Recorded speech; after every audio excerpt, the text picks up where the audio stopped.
Soy yo la mala por haber aceptado humillaciones como si fueran parte de mi destino. Mi nombre es Amanda, y era el Día de Acción de Gracias de 2021. Yo creía que ya conocía lo que era tocar fondo. Pero estaba equivocada. Ese día, frente a la mesa más grande y decorada que jamás había preparado, entendí lo que significa estar verdaderamente sola, aunque estuviera rodeada de gente.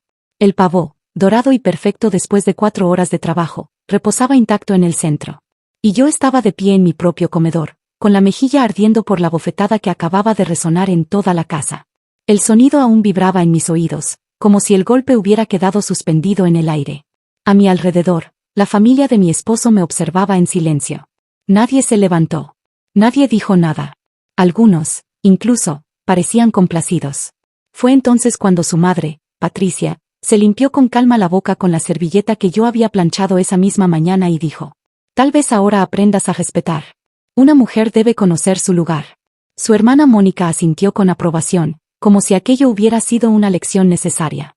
«El pobre Marcus», dijo ella, «ha tenido demasiada paciencia contigo todos estos años». Yo estaba paralizada. Con la mano presionada contra mi mejilla ardiente, me sentía más pequeña que nunca en mis 32 años. Y ahí estaba él, Marcus, con su 1,80 m, erguido sobre mí como una sombra oscura que cubría toda la mesa de caoba, la misma mesa que su madre nos había obligado a comprar con dinero que no teníamos, para luego usarla como escenario de mis humillaciones. «Siéntate y come», ordenó Marcus con voz cortante. «Y piensa en lo que hiciste para merecerlo». ¿Merecerlo? ¿De qué hablaba? Mi único crimen había sido pedirle a su tío que no fumara puros dentro de la casa, porque mi hija Lucy tenía asma. Eso era todo.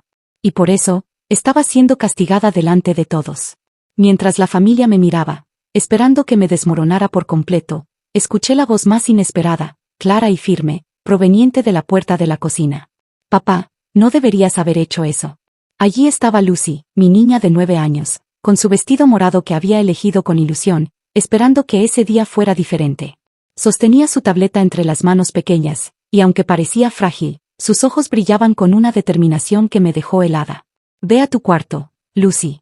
Los adultos están hablando», espetó Marcus, todavía con la furia latiéndole en la cara. Pero ella no se movió. Su vocecita resonó como un trueno. «Grabé todo, papá. Los golpes, lo que dijiste, lo que todos dijeron después. Ya se lo envié al abuelo Jim». El silencio que siguió fue absoluto. El tenedor de su madre cayó con un ruido metálico. Marcus palideció de inmediato, como si la sangre le hubiera sido drenada de golpe. Lucy levantó la tableta, mostrando que la grabación aún estaba activa. «He estado grabándote durante semanas, papá. El abuelo me enseñó que, si alguien lastima a mamá, debo tener pruebas». Marcus dio un paso hacia ella, pero Lucy retrocedió, ágil, con la misma frialdad de alguien que ya había pensado en todo. «Ya subí todo a la nube», dijo. «Y el abuelo Jim ya tiene copias». Yo observaba incrédula a mi hija. Durante años había intentado protegerla del dolor, del peso de vivir bajo la violencia de su padre, y resultó que ella, en silencio, había estado protegiéndome a mí. Lo que sucedió después fue el inicio de un cambio irreversible. Pero antes de contarte cómo esa pequeña niña de 9 años dejó en evidencia a un hombre violento frente a toda su familia, déjame llevarte unas horas atrás, a cómo empezó todo ese día, porque nada de lo que pasó fue casualidad. Lucy llevaba tiempo preparándose. Y yo ni siquiera lo sabía. Horas antes de esa bofetada, yo estaba en la cocina, rodeada de ollas, aromas y un silencio tenso que me asfixiaba. Mis manos se movían con precisión sobre el pavó de 18 libras, bañándolo con mantequilla y especias, no por placer ni entusiasmo, sino como quien sigue un ritual para sobrevivir a un juicio inminente. Porque en mi casa, cada reunión con la familia de Marcus era eso, un juicio público donde yo siempre resultaba culpable. No temblaban mis manos por miedo a arruinar la comida. Temblaban por las palabras que ya había recibido desde la mañana. Marcus, como siempre, había empezado el día con una crítica disfrazada de observación. «El relleno huele a quemado», dijo desde su sillón reclinable, con la voz cargada de ese desprecio que usaba como arma. Yo sabía que no era cierto. Había perfeccionado esa receta durante 7 años, soñando con que algún día me lo reconocieran. Pero no me atreví a responder con la verdad. «Lo revisaré otra vez», contesté suavemente, como quien camina sobre vidrios rotos, sabiendo que cualquier paso en falso puede hacer sangrar. Lucy estaba en la isla de la cocina, supuestamente haciendo tarea, aunque en realidad me observaba. A sus 9 años ya era experta en leer el clima emocional de la casa. Sabía que cuando su padre hablaba con ese filo, y cuando mi mandíbula se tensaba de esa forma, venían problemas. Mamá, susurró mientras Marcus subía a ducharse, tu cara está haciendo esa cosa otra vez. ¿Qué cosa, amor? La cara de miedo. Como cuando intentas no llorar. Sus palabras me atravesaron. Me arrodillé junto a ella y acaricié su cabello oscuro. Solo estoy cansada, cariño. Estas cenas son mucho trabajo. Lucy me miró con una seriedad impropia de su edad. Hoy va a ser malo contigo, dijo con firmeza mientras coloreaba con un crayón morado. El corazón se me encogió. No era una corazonada infantil, era una predicción basada en años de experiencia. Mi hija, con apenas 9 años, había aprendido a anticipar la violencia como otros niños anticipan la lluvia mirando el cielo. Marcus bajó poco después, oliendo a colonia, con el paso fuerte que anunciaba su presencia. ¿Por qué huele a quemado aquí abajo?, exigió, aunque nada estaba quemándose. No huelo nada quemado, respondí con cuidado. ¿Me estás llamando mentiroso, Amanda? Esa era la trampa de siempre, si lo contradigo, lo desafío, si lo acepto, soy incompetente. No había salida. Revisaré todo de nuevo, dije con voz quebrada. Él levantó la tapa del guiso de ejotes, como si buscara humo invisible, y bufó. Jesucristo, Amanda, mi familia va a pensar que me casé con una inútil que ni cocinar sabe. Lucy apretó con fuerza su crayón morado, hundiéndolo en el papel como si pudiera absorber la tensión con ese gesto. Los ejotes están perfectos, papá, se atrevió a decir en voz baja. Marcus giró hacia ella como un lobo al oír un ruido en la noche. ¿Te pedí tu opinión? No, señor. Entonces guárdatela. El rostro de mi hija se cerró en una máscara de neutralidad aprendida, el mismo mecanismo de supervivencia que yo usaba desde hacía años. Con apenas 9, ya sabía cómo volverse invisible cuando la tormenta se acercaba. Sonó el timbre de la puerta. Y como por arte de magia, Marcus se transformó. Su ceño se relajó en una sonrisa encantadora. Su voz bajó de tono, cálida, agradable. Me tomó de la mano y me dio un beso en la frente. Debe ser mamá y papá, dijo con una dulzura que hubiera engañado a cualquiera. Lucy lo observó con ojos atentos, como una pequeña científica analizando el cambio de forma de una criatura peligrosa. Mamá, me susurró, ¿quieres que me quede cerca de ti hoy? Mi corazón se rompió. Mi hija se ofrecía a ser mi guardaespaldas. Y lo peor, fue que casi le dije que sí. Cuando abrimos la puerta, la tormenta entró con forma de familia. Patricia, la madre de Marcus, apareció primero, imponente, vestida de crema como si estuviera entrando a un club exclusivo. Me saludó con besos al aire, mientras sus ojos me escaneaban como rayos X en busca de defectos. Amanda querida, dijo con voz empalagosa, te ves cansada. ¿Estás durmiendo lo suficiente? Ese era su movimiento favorito, disfrazar veneno de preocupación. Detrás de ella entró Robert, el padre, pegado a su teléfono revisando el mercado de valores. Apenas me dedicó un gruñido de reconocimiento antes de instalarse en su sillón. La última en entrar fue Mónica, la hermana. Su sonrisa era como un bisturí. Antes de quitarse el abrigo ya me había lanzado su primer dardo. Oh, Amanda, sigues con el mismo peinado. ¿Qué? Constante. Yo fui al nuevo salón en el centro, ¿lo conoces? Es increíble lo que un buen corte hace por la confianza. Lucy se pegó a mi pierna, como un escudo. Mónica la miró y condescendió. ¿Y tú, pequeña? Tan seria siempre. ¿Tu mamá no te da de comer bien? Te ves delgada. 5 minutos. Solo 5 minutos y ya habían criticado mi aspecto, mi maternidad y mi capacidad de esposa. Era un guión que se repetía cada año. El último en entrar fue el tío Pete, encendiendo un puro como si las advertencias sobre el asma de Lucy nunca hubieran existido. Con cada bocanada de humo, sentía como mi paciencia se consumía. Patricia se sentó en la cabecera de la mesa como una reina tomando su trono. Y desde ahí empezó su espectáculo favorito, las comparaciones. Amanda, ¿recuerdas a Janet? Su hija Melissa se casó con ese abogado tan exitoso. Pues ahora compraron una mansión en Riverside, con encimeras de granito y 4 habitaciones preciosas. Ya sabía a dónde iba, Melissa, el modelo perfecto de nuera que yo jamás sería. Y así comenzó otra velada en la que mis sueños eran ridiculizados, mis logros minimizados, y hasta mi propia existencia puesta en duda. Ese era el escenario, el campo de batalla silencioso en el que Lucy, mi pequeña de 9 años, había decidido jugar su carta más peligrosa. La mesa estaba impecable. El pavo dorado en el centro, las guarniciones en su punto exacto, cada detalle cuidado como si el amor que ponía en la comida pudiera, de alguna manera, suavizar los juicios que vendrían. Pero en esa casa la perfección nunca era suficiente.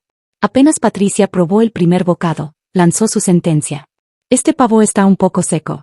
Yo podía ver el jugo correr por su tenedor, pero eso no importaba. La verdad en esa mesa no existía, solo la versión que ellos necesitaban para aplastarme. Creo que está delicioso, dijo Lucy en voz baja, intentando defenderme. Su gesto fue respondido con una mirada gélida de su abuela. Los niños no tienen paladar desarrollado, querida, replicó Patricia con dulzura falsa. Amanda, deberías probar la técnica de salmuera que usa Melissa. El pavo de ella siempre es jugoso. Ahí estaba otra vez. Melissa, el fantasma perfecto que flotaba sobre cada conversación, la mujer que servía de contraste para recordarme mis fallas. Mónica aprovechó para dar su estocada. Por cierto, Amanda, ¿no dijiste que querías estudiar enfermería?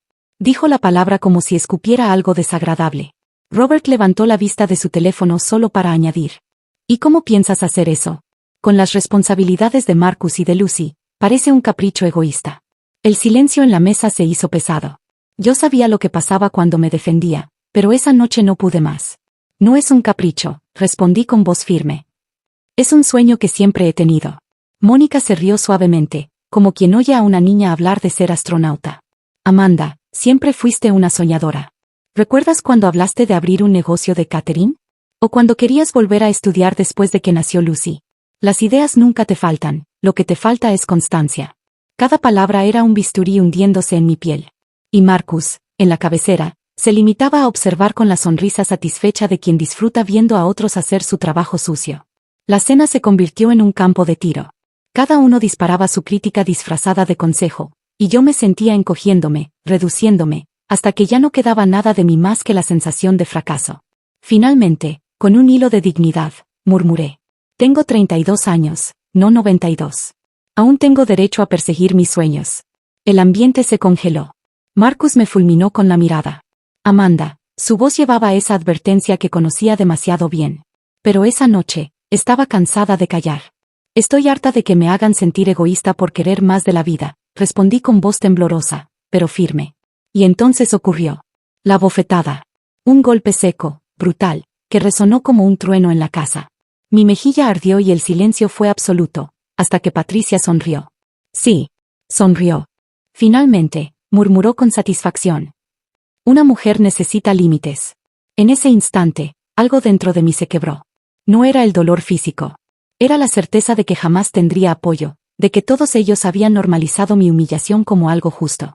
Todos, excepto una. Desde la puerta de la cocina, la voz de Lucy cortó el aire como un cuchillo. Papá, no deberías haber hecho eso. Ella sostenía su tableta como un escudo. Su vestido morado parecía demasiado grande para su cuerpecito frágil, pero sus ojos brillaban con una seguridad que me dejó sin aliento. Ve a tu cuarto, Lucy. Los adultos están hablando, ordenó Marcus, todavía enojado. No, respondió ella con calma que parecía ajena a sus 9 años. Grabé todo, papá.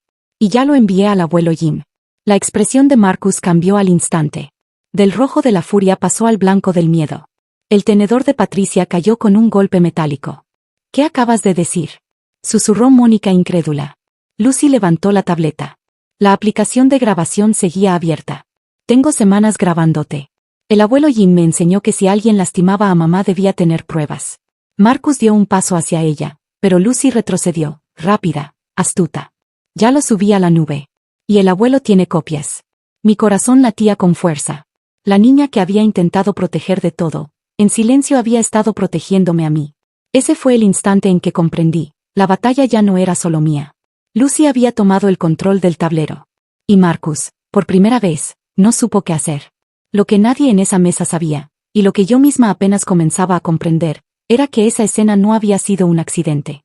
Lucy llevaba semanas preparando ese momento, con la paciencia de alguien que entiende que la verdad necesita pruebas para poder sobrevivir en un mundo de mentiras. Un mes antes, ella había llegado de la escuela con una carpeta manila y un brillo extraño en los ojos. Mamá, necesito tu ayuda con un proyecto, dijo, sentándose en la mesa de la cocina. Yo estaba doblando ropa, agradecida de tener un rato de calma antes de que Marcus regresara. Aquellas horas, entre la llegada de Lucy y la de su padre, eran los únicos momentos del día en los que podía respirar tranquila. ¿Qué proyecto, amor? Abrió la carpeta y me mostró la hoja, estudio de dinámicas familiares. Sentí un escalofrío. Lucy explicó con voz neutra, leyendo en voz alta.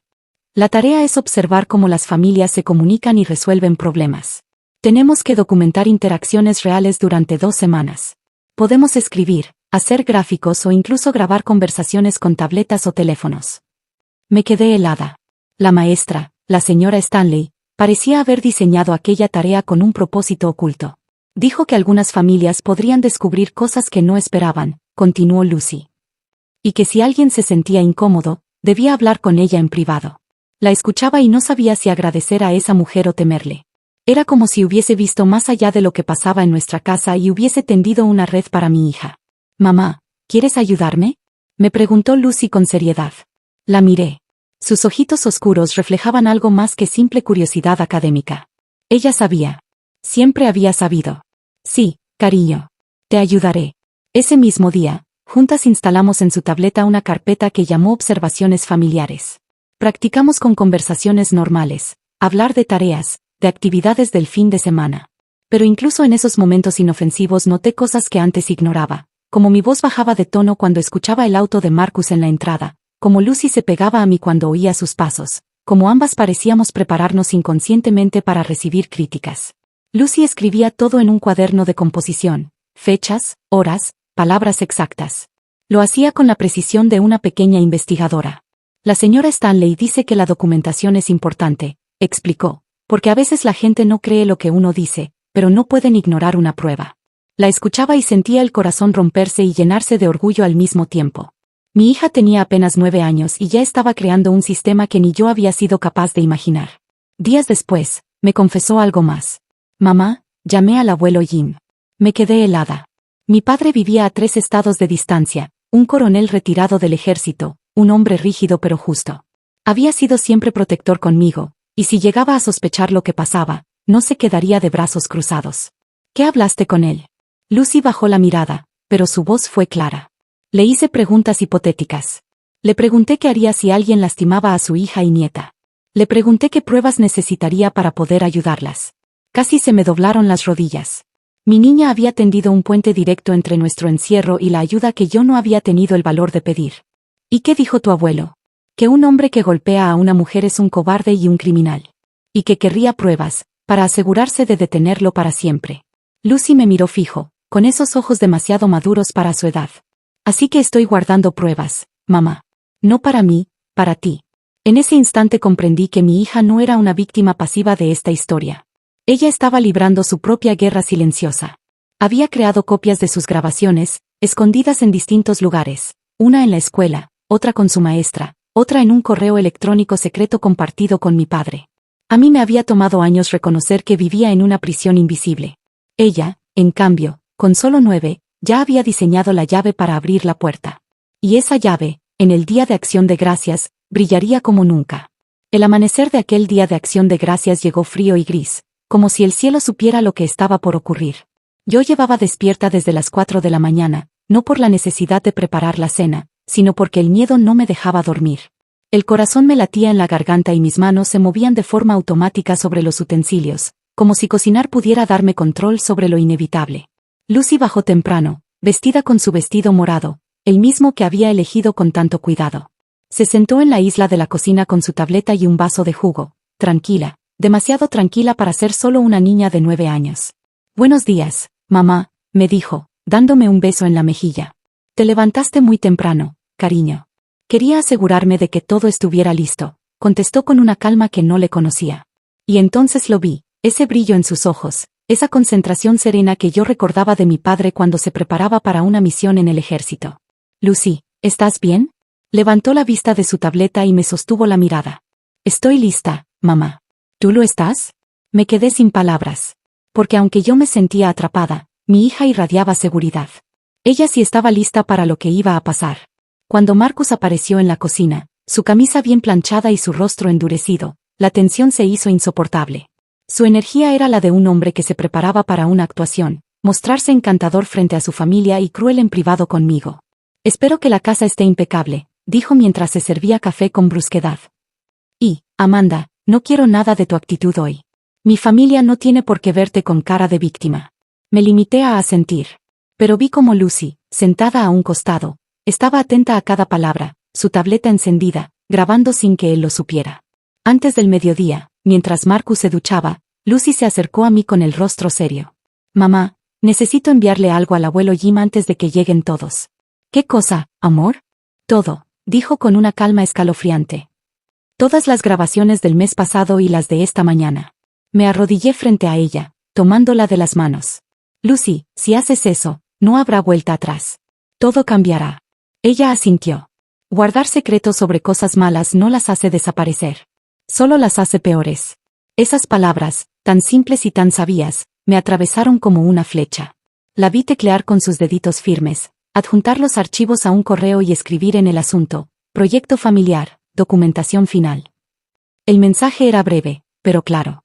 Abuelo Jim, aquí están todas mis observaciones para mi proyecto de la escuela sobre comunicación familiar. Creo que las encontrarás muy educativas. Con amor, Lucy. PD, podríamos necesitar tu ayuda pronto. Presionó enviar a las 11:47. 13 minutos antes de que sonara el timbre y la familia de Marcus cruzara nuestra puerta. Cuando todos estuvieron sentados a la mesa y el golpe resonó contra mi mejilla, Lucy sabía que había llegado el momento. Frente a la pasividad cómplice de todos, ella habló. Mostró su tableta. Y confesó que ya no había vuelta atrás. Todo está en la nube, papá. El abuelo Jim ya lo tiene. El silencio se hizo pesado, como una losa. Patricia perdió su máscara elegante, Robert dejó el teléfono a un lado, y Mónica, por primera vez, no tuvo palabras. Fue entonces cuando sonó el timbre. Lucy sonrió, tranquila. Debe ser el abuelo Jim. Le mandé la dirección después de enviarle las grabaciones. A través de la ventana vi la silueta inconfundible de mi padre acercándose, acompañado de dos hombres de andar firme y mirada dura. Incluso en ropa civil se notaba lo que eran, militares. Marcus palideció. Su arrogancia se desmoronó de golpe. Mi padre entró con paso decidido, llenando el lugar con su presencia imponente. Amanda, Lucy, dijo con voz cálida al mirarnos. Pero luego sus ojos se volvieron de acero al posarse sobre Marcus y su familia. Entiendo que aquí hay una conversación pendiente sobre lo que significa dinámica familiar. Marcus intentó sostener la mirada, pero no pudo. Mi padre, el coronel James, había llegado. Y con él, la justicia que tanto habíamos esperado. La sala entera se quedó en silencio cuando mi padre cruzó el umbral. Con 62 años y una vida de servicio militar, no necesitaba levantar la voz para imponer respeto, bastaba su presencia. A su lado, dos hombres de porte firme lo escoltaban como sombras de acero. Lucy me escribió, anunció con calma, su mirada fija en Marcus. Y también me envió algo muy interesante. Grabaciones. Muchas grabaciones. El aire se volvió denso. Patricia se levantó de golpe, con una sonrisa nerviosa, intentando recuperar el control. Coronel James, debe haber algún malentendido. Las familias tienen desacuerdos, eso es todo. Lucy, con una serenidad escalofriante para su edad, la interrumpió. No son desacuerdos, abuela. Son crímenes. La señora Stanley dice que cuando alguien amenaza, golpea o humilla constantemente, eso es un delito. Marcus se levantó de su silla, tambaleante entre la furia y el miedo. Es una niña. ¿Quién va a creerle? Mi padre dio un paso al frente, sus ojos endurecidos. Yo le creo. Y lo que tengo en mi poder es más que suficiente para que otros también lo hagan. Marcus retrocedió, la pared de su propia casa convirtiéndose en su prisión. El coronel hizo un gesto a sus acompañantes. Caballeros, creo que este hombre necesita aire fresco. Lo llevaron al patio trasero. El resto de la familia fingió mirar sus platos, sus teléfonos, cualquier cosa con tal de no involucrarse. Yo me quedé paralizada, con Lucy a mi lado, apretando mi mano con fuerza. Durante 20 minutos escuchamos murmullos, pasos, el sonido lejano de voces tensas. Y luego, silencio. Cuando Marcus regresó, su camisa estaba arrugada, tenía pasto pegado en el cabello y caminaba con la torpeza de quien acaba de recibir una lección muy clara. Sus manos temblaban al sostener una carpeta manila que uno de los hombres del coronel le había puesto enfrente. Voy a firmar el divorcio, dijo con voz quebrada. Amanda se quedará con la casa.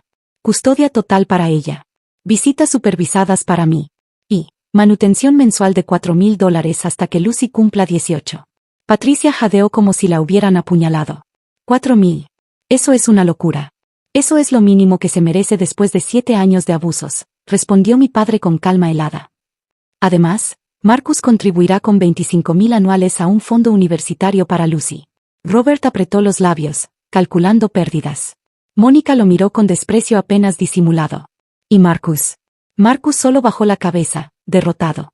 Lucy, con la inocencia de una niña pero la firmeza de una jueza, se acercó con un crayón morado en la mano. «Usa esto, papá. Es del mismo color que mi vestido». Marcus firmó. Con ese simple trazo, su poder sobre nosotras se disolvió como humo.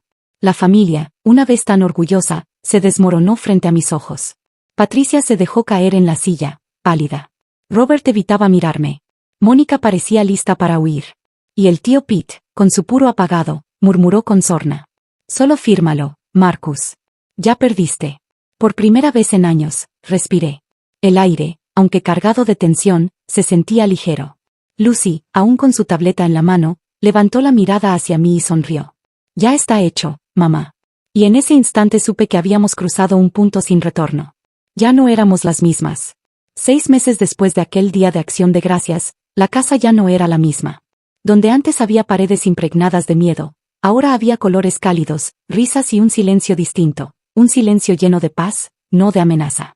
La antigua cueva de Marcus se había convertido en un estudio lleno de libros y apuntes. Allí repasaba mis clases de enfermería, mientras Lucy coloreaba o hacía sus tareas. El comedor, que un día fue escenario de mi humillación, ahora era lugar de reuniones con amigas, de tardes de estudio y hasta de cenas improvisadas donde nadie alzaba la voz para destruir a otro. El cambio en Lucy era palpable. Ya no se encogía cada vez que alguien levantaba el tono. Sus ojos, antes vigilantes como los de una pequeña guardiana, ahora brillaban con curiosidad y confianza. Incluso su risa había cambiado, ya no era tímida, sino sonora, libre, contagiosa. El acuerdo firmado aquella noche nos permitió respirar sin miedo. Los pagos de manutención llegaban puntuales, bajo la estricta supervisión de la corte. Marcus había desaparecido de nuestras vidas, reducido a visitas supervisadas que Lucy aceptaba con cortesía, pero sin vínculo real. Entre ellos ya no había afecto, solo una distancia fría, marcada por la certeza de que las heridas no se borran con excusas. Yo, por primera vez en mi vida adulta, pude mirar hacia adelante. Volví a estudiar. Me inscribí en un programa de enfermería y, contra todos los pronósticos de Patricia y Mónica, empecé a destacar. Anatomía, química, psicología, materias que me parecían montañas imposibles, se transformaron en victorias personales con cada examen aprobado. Lucy fue mi cómplice en todo.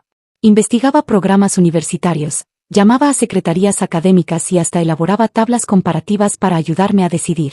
Mi hija de 10 años se convirtió en mi consejera, aunque poco a poco fue recuperando algo de su infancia perdida. Un día llegó corriendo con un sobre en la mano. Dentro había un certificado del Departamento de Servicios de Protección Infantil, reconociéndola por su valentía e iniciativa en proteger a su familia. Querían que hablara en una conferencia para maestros y trabajadores sociales, contando su experiencia. ¿De verdad quieren escucharme a mí?, me preguntó con ojos brillantes. No solo quieren escucharte, Lucy, le respondí. Te necesitan. Y así fue. Mi pequeña de 9 años, la misma que había documentado la violencia con la precisión de un fiscal, comenzó a contar su historia frente a adultos que la miraban con admiración. Su voz se convirtió en un faro para otros niños que estaban atrapados en situaciones similares.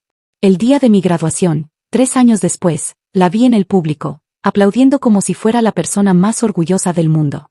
Yo, Amanda, la mujer que alguna vez fue reducida al silencio, caminaba con toga y birrete hacia un futuro nuevo. Lucy, ya con 12 años, se había convertido en una joven segura, interesada en el derecho y en la justicia. Decía que quería ser fiscal especializada en casos de violencia doméstica. Quiero asegurarme de que otros niños tengan la ayuda que yo tuve que buscar sola, me confesó. Y yo supe que esa niña, mi niña, estaba destinada a cambiar el mundo. Marcus, mientras tanto, siguió siendo un fantasma. Cumplió con sus obligaciones legales apenas año y medio antes de romper la orden de restricción. Lo detuvieron en el hospital donde yo hacía mis prácticas y pasó 2 años en prisión. Cuando salió, se mudó a otro estado, lejos de nosotras, reducido a un recuerdo sombrío que ya no nos definía. Su familia, aquella que me humilló tantas veces, se dispersó. Patricia se mudó a Florida, enferma y derrotada. Mónica rehizo su vida en otro estado, intentando borrar su apellido. El tío Pete murió poco después. Y Robert perdió el negocio de seguros, incapaz de sostener la reputación tras el escándalo. Nuestra casa, antes cárcel, se volvió un refugio. En ese comedor donde un día recibí una bofetada, ahora se celebraban cumpleaños, logros escolares, pequeños triunfos cotidianos. El eco del dolor fue reemplazado por el eco de la vida. Lucy aún guarda la tableta con todas las grabaciones. Me dice que es importante mantenerlas, por si acaso. Pero ya no lo hace con miedo, sino con la certeza de que tener pruebas da poder. De que los secretos dejan de ser cadenas cuando se transforman en evidencia. Yo, por mi parte, encontré mi vocación en la enfermería, trabajando en el área de emergencias pediátricas. Cada niño que atiendo, cada familia que ayudo en un momento oscuro, es un recordatorio de que nuestra historia no fue en vano. Hoy sé que no fui la mala por quedarme tanto tiempo, ni por callar. Fui humana, atrapada en un círculo del que no veía salida. Y también sé que mi hija no fue solo una niña, fue la voz que rompió el silencio, el motor que nos devolvió la vida. Porque a veces, la voz más pequeña en la habitación es la que tiene el poder de cambiarlo todo. Han pasado años desde aquella noche en que todo cambió. Y aún hoy, a veces me descubro repasando cada detalle, la bofetada, el silencio cómplice de su familia, la voz clara de mi hija, el timbre sonando con la llegada de mi padre. Ese fue el punto de quiebre.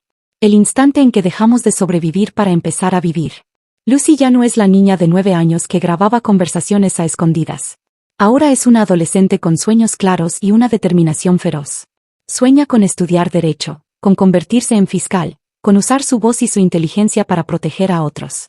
Y yo sé que lo logrará. Porque si con 9 años fue capaz de enfrentarse a una sala llena de adultos abusivos, con 20 será capaz de cambiar el mundo. A veces le pregunto por qué sigue guardando aquellas grabaciones, porque aún tiene copias en varios lugares. Ella sonríe y responde. Porque otros niños necesitan saber que funciona. Que si tienen pruebas, los adultos escucharán.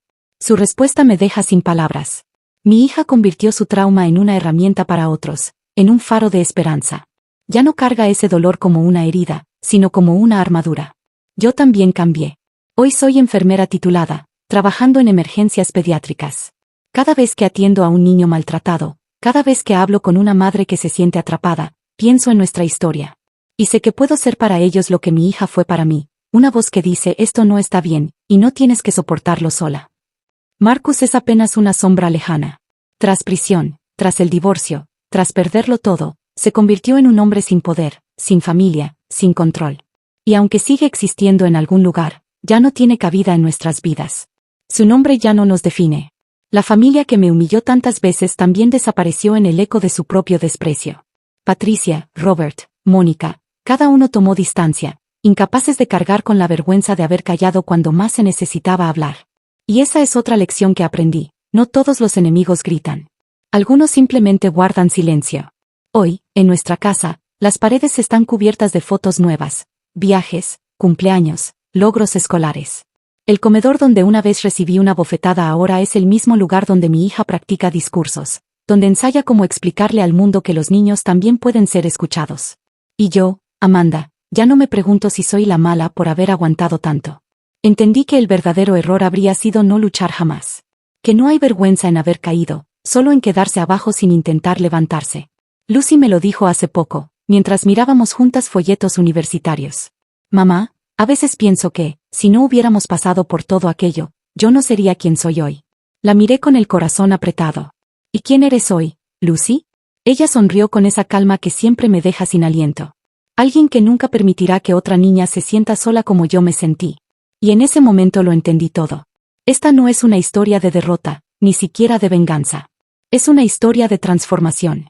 De cómo el silencio puede romperse, de cómo el dolor puede convertirse en propósito, de cómo la voz más pequeña puede hacer temblar a un gigante. Porque sobrevivir no fue el final. Fue el inicio de nuestra verdadera vida. Y si alguien que me escucha ahora se siente atrapado en la oscuridad, quiero que recuerde algo, siempre hay una salida.